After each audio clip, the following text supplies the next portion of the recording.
50 అడిగింది కదా, 25 ఇస్తున్నాడు. నువ్వు ఒక్కనే కాదు 25 ఇస్తుడు. నాగే కాదు అడిగింది. ఎవడు అడిగింది?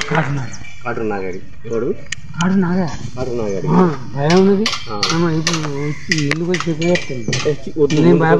భయపడవు, నేను చెప్తాను. ఎంక నడుస్తున్నాడా? ఎంక నడుస్తున్నాడు తెంగిన డబ్బులు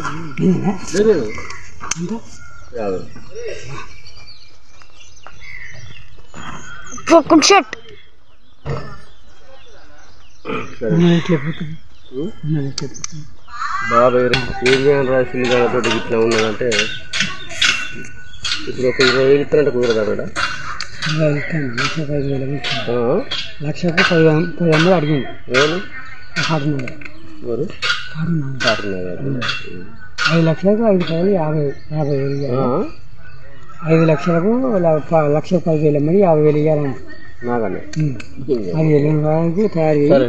నీ వస్తా పైసలు కొత్త పైసలు ఇచ్చినాక నీకు లిస్ట్లో ఎమ్మడే వస్తుంది పేరు.